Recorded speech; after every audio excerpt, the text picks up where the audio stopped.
How's it going, YouTube? This is Kevin Bradford here with Alex Buell, number 3 at Philly Regionals. So, I want to know what you were playing. I played True Draco Zodiac today because I hate Yu-Gi-Oh! Awesome.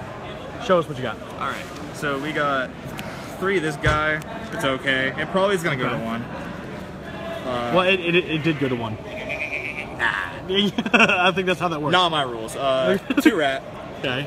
2 Whiptail. I really don't like 3. I think it clogs really hard. Okay. 2 Ram. The second one was honestly like super good because like being able to like already have it loaded up so your diagrams are like they're valuable. I don't know. I think it's really good. I think people should definitely play. I've been hearing a lot of people talk about 2 Ram. The 1 Thoroughblade. Even though it's like Ghost Ogre food, like you need to play it. That's fair. For the hand traps, we got 3 Ash, 2 Ogre, 1 Maxi. This was really good. I honestly overdrew some hand traps often. I really like 2 Ogre. I know 3 is really common, but 2 just seemed really like the sweet spot. So that's 6 altogether in the main? Yes, sir. Play the 1 Sheep, 1 Zephyros the Elite. This card's busted. So dumb. I'll talk about this when I go to the extra deck, but it's really free. And despite playing True Draco, I played a really small engine. I played 1 of this guy, 1 bitch. She has a name, but I call her bitch. She's really good. If you blow her up with a random card effect, you get to search for a True King or True Draco. So you nuke her with Diagram, and you search like whatever you need, like the spell or the trap, and then you add Masterpiece. It's really good. Interesting. Spells, 3 Tanky. Please don't play 2. Okay. 3 Barrage, 3 Diagram. This card's pretty good. 2 Chalice. This is the MVP all day. Wait, how many diagrams was that? That was 3 diagrams. Okay, I thought I saw 2 for a second. I looked away. No. I was like, wow. We were always playing 3 One diagrams. step ahead. Yeah, no, Chalice is really good, especially with Diagram, because like what I would do all day is to be like, they'd have Dryden, to be like, Diagram. Sure. Activate effect. Okay, I'll Dryden. You change Chalice, and because it's face up on the board as Diagram's resolving, you get the nuke Chalice to search.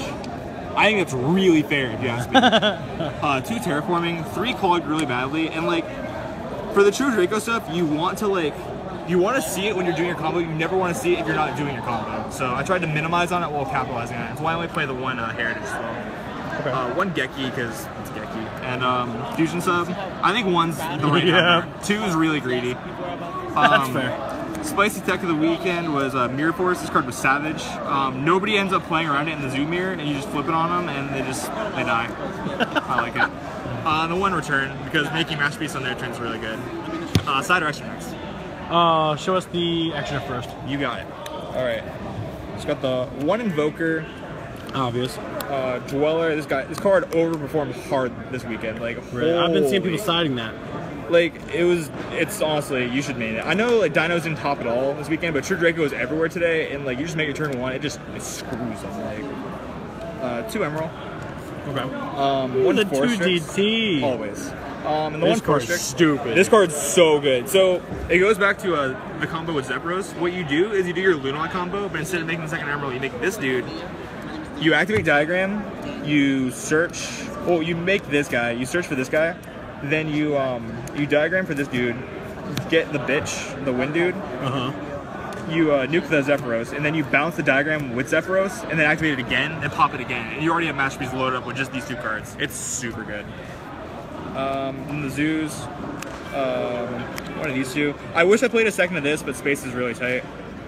2 Tiger Moor. This could probably be a 2nd check and I. People have been debating a lot on this versus like 2 of this versus 2 of this. I definitely think this is correct. I found myself needing this more often than I needed this, but like it's whatever.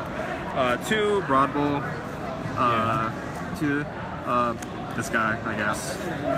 he's okay. Yeah, he's alright. He's okay. Show us that side deck. Spicy. 2 DD Crow. I literally didn't play this whatsoever all day until the last game of the last round. I was playing Dengalong Turbo, and he bricked. So he's like, okay, I'll summon Overraptor, search Miscellaneous Source, pitch Miscellaneous Source. I DD Crow'd him and just lost right there. Nice deck. 2 Retaliating Sea. This card's still amazing. Even like, because the Lunala combo was everywhere, and everyone was playing it today in some form. So I don't care. That's what 10 hand traps altogether so far. And the 2 Skullmeister. This isn't going against Zoo. This card is amazing against Dino. Holy I love hell. this card so much. Sometimes the only play is like nuking a baby from hand to get over after you start. So if you can kill the baby when they search, like you can just win the game right there. And it's really good against I don't know. I just think it's really solid. I would never side against Zoo, but Star Strike Blast, Secret Rares. always. Always. 2 Cosmic Cyclone. Now, It's really okay, good. a lot of people have been saying that this card is not actually as good. It's really not, but with True Draco winning the YCS last weekend, people are playing it all day, so like being able to answer the trap is really good without like losing anything. Then we got 2 Barrier, 2 Strike, 2 Unending Nightmare. This card was really good. Really? I liked it a lot. I think it's extremely underrated. So what was this card good for this weekend? It's also really good against Zoo. You go first, you flip this, you turn off their Tenki, you turn off their Barrage, turn off their Diagram. Like, it simplifies the game state where if they don't open up Terra Top and you deal with the Rat, like, they're done. They can't come back. And the one order, I didn't side this in or draw it all weekend. So, Is that a misprint order? No. No. What are you doing? that's why I didn't draw it. That's why you didn't draw it. That's why you didn't sign it, because it's not misprint. Yeah. For shout-outs, I want to give a big shout-out to my boy Daniel Segundo for giving me a ride here. He's the realest. A big shout-out goes to CJ Cross. Admittedly, until 9 o'clock last night, I didn't realize I was coming to this regional, so I'm like, hey, CJ, give me a deck list. And he's like, this, with a few changes, so that's awesome. Shout out to Team Zodiac and Trollodode. If you need new cards from the new set, be sure to hit him up. Shout out to Mom. My alarm did not go off this morning. We were supposed to leave at 6, and I woke up at 6. She came in the room, she's like, hey Alex, you should go for the regional. So yeah, thanks to Mom for doing that. And from back home, my boy Grayson Guerin, my biggest fan, did this for you, man. Sorry I didn't top last weekend on your birthday. Hope this is enough. My man. All right, so that was Alex Buell. You were number 3, correct? That's correct. Number 3, you are Team Zodiac? That's right. My man. All right, congratulations. Very proud of you. Thank you. Have a good one. You as well.